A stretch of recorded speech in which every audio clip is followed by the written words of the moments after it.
স্বাগত এই ভিডিওতে। আজকে আমরা দেখাবো কিভাবে Adobe Illustrator দিয়ে KDP Redbubble ডিজাইন বানাতে হয়। আর এটা হলো পার্ট 5। তো আসলে আর কোনো কথা না বাড়িয়ে শুরু করা যাক।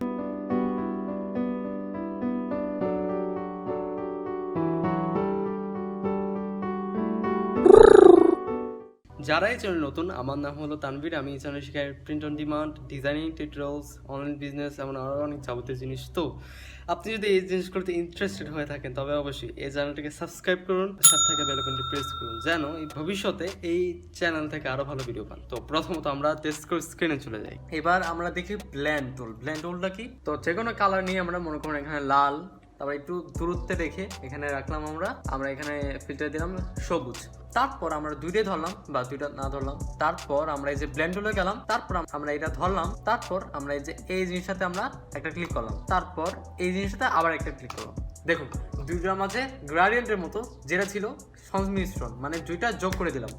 তো এখানে লাল থেকে সবুজ মানে দুইটা একটা যোগ হলো, তো এটার মধ্যে একটা গ্রাডিয়েন্ট, তো এটা আরেকটা গ্রাডিয়েন্ট তো বলা যেতে পারে ব্লেন্ড টুল। তো এখানে আপনি আবার কালার ডাবল ক্লিক করলে লেয়ার থেকে আপনি এটার ভিতরে ঢুকতে পারবেন, যে ব্লেন্ডের ভিতরে। তারপর এখানে আমি ধরে কালারটা চেঞ্জ করতে পারবো।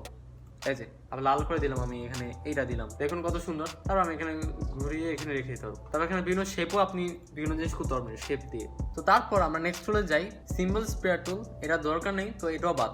এটা কলাম গ্রাফ, এগুলো সব হলো বিজনেস রিলেটেড বা একটু যারা চাকরি বা এগুলো করে এগুলো দরকার পড়ে এই জিনিসগুলো। গ্রাফ টাপ, তারপরে কলাম গ্রাফ টুল, এগুলো সব গ্রাফ আর কি, গ্রাফ নিয়ে।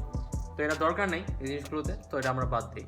তারপর আমরা নেক্সট টুলে যাই, যেটা হলো আর্টবোর্ড টুল। এটার শর্টকাট কি হলো Shift+O। তারপর আর্টবোর্ড টুল দিয়ে আপনি যখন যাবেন এটা আপনি বড় ছোট করতে পারবেন, এই আর্টবোর্ডটা আপনি বড় ছোট করতে পারবেন আর কি, রিসাইজ করতে পারবেন, যে কোনো করতে পারবেন। তারপর আপনি এটা কপিও করতে পারবেন, এভাবে অল ধরে আপনি কপি করতে পারবেন, অথবা আপনি এই যে এইটার টিপ দিয়ে আপনি নতুন আর্টবোর্ড মানে কপি করতে পারবেন।